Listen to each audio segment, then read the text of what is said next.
Hello, I am Brian Foster, and this is part two. Now, remember, I did part one of talking about the Christian prophets who prophesied the election of Donald Trump in 2016 and then reprophesied in 2020.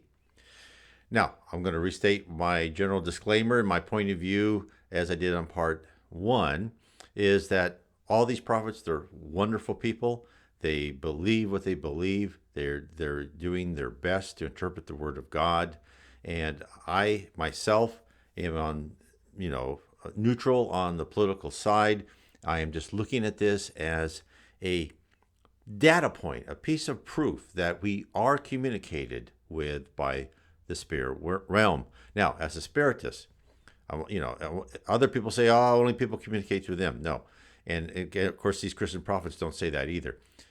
The spirit realm communicates through many different people, different religions, different sects, people without religions, everything. They communicate with us all the time.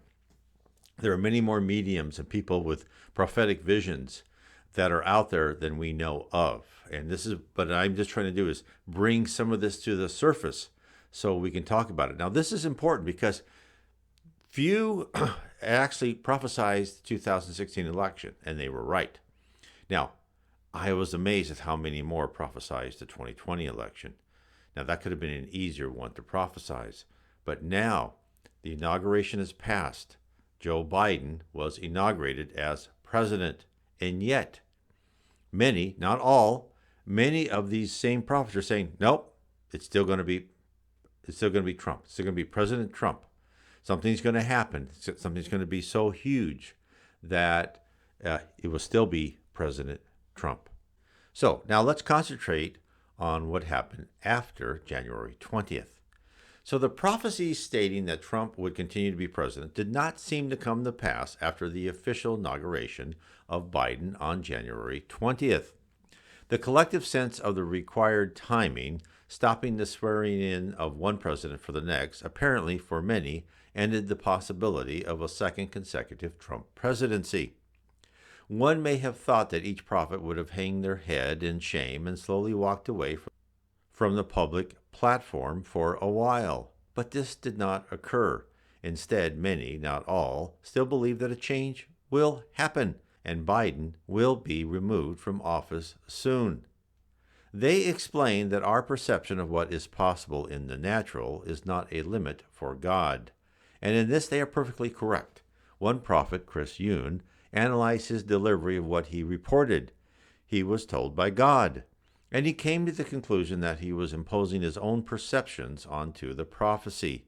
He was trying to make the words fit the environment of the time as perceived by humans. What appears to be absolute cutoffs and legal distinctions to us are irrelevant to the spirit realm. Many other prophets came to the same conclusion or explained that others imposed a certain time limit, but they did not.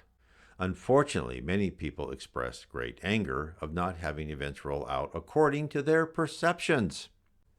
It should be remembered that the spirit world is utterly precise, but in their communication to us, they are limited by the medium's mind and what he or she comprehends. A word may have two or more meanings in different contexts. Thus, it is a difficult task to accurately deliver to the public at large the exact meaning of the message, when the prophet themselves is not perfectly certain. It is of no mystery that the prophet, subconsciously or consciously, tries to fit the message into a physical world concept. Interestingly, reading the comments in the YouTube videos is also a source of great information. Many comments were by people affirming what the prophet saw because they too had similar visions, and they still believe a transition event shall occur. This illustrates what Spiritism has told us, that as we approach our next step of evolution from a planet of atonement to a planet of regeneration, that more humans would begin to communicate with the spirit world, and not only under the guidance of organized religions. We are now experiencing this phenomenon. Could the entire COVID-19 pandemic and the subsequent election fraud be catalyst foreseen by the spirit world to stimulate a deeper connection with the spirit realm and Jesus? I believe the answer is yes. Another prophet, Wanda Alger, who continues to have faith that a change will occur as of January 24th, and I put a link to her YouTube video down below, stated that she is constantly looking for the signs and signals from the spirit world, but she seeks affirmation from others, who she trusts to guide her. She is very logical in her approach. In her video, she relates how she notices certain numbers and connections, which lead her to specific verses in the Bible or to other realizations. Her method to attempt to fully vet and cross-reference is an example to everyone. I have found that I often think I understand a sign from the spirit world, but I soon learn that I misinterpreted it. Therefore, seeking confirmation via other sources is a very good example. Hence, there are a number of Christian prophets who are holding to their vision of an eventual President Trump restoration. In general, they are citing examples from the Bible concerning the timing of divine intercession, and they are examining deeper prophecies recorded by past prophets. Additionally, there has been references to other prophets that there would be two presidents at the same time in America. One in particular is Kim Clement, who passed away shortly after President Trump was elected for the first time in 2016. Again, I put a link to the transcription of Kim's prophecies down below. Here is the pertinent section. And the Spirit of God made me look at him, and he said, "This man will throttle the enemies of Israel. This man will throttle the enemies of the West." And there are highly embarrassing moments that are about to occur for many, many politicians in this nation. There will be a shaking amongst the Democrats in the upcoming elections, but unsettling for the Republicans. So the key phrase is highly embarrassing moments, in my opinion. This has not occurred yet. Now, although certain politicians should have been embarrassed long ago, but they carried on with their obvious corruption and schemes. Therefore, Kim's visions of the future has not yet been completed.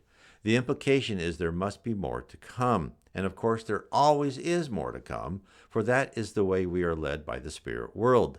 Lessons come at us at a constant pace. It is up to us to sit up and pay attention or not. We have a free-willed choice to learn about the purpose of our life on this planet, or to merely sit in place, waste a life, and hope we learn something in the next. In summary, I am certainly not dismissing these prophets. They are most probably communicating with good spirits. They are receiving their messages for a reason. It may be to demonstrate the foreknowledge and control the spirit world does have over us. Therefore, all they say could indeed still happen. As I've said before, I have never seen such a constellation of mediums, for that is what a prophet is, a connection to the spirit world, adhere to a major message from the spirit realm like this. We shall see how all this rolls out. I shall create another status video after the next event occurs, for it shall happen. There is always something around the corner to provide us food for thought. Now, if you are interested in Spiritism and about the spirit realm and how they communicate to us and your place in the spirit realm and why you're on earth, please read my book, Spiritism 101, The Third Revelation. It is available in paperback, Kindle, and in an audio format. You can also download it in PDF for free on my blog at nwspiritism.com, and I'll have a link below. So again, this is interesting times we live in. I have never seen this amount of spiritual messaging and communication all around us, and I will analyze it further as events unroll. God bless everyone.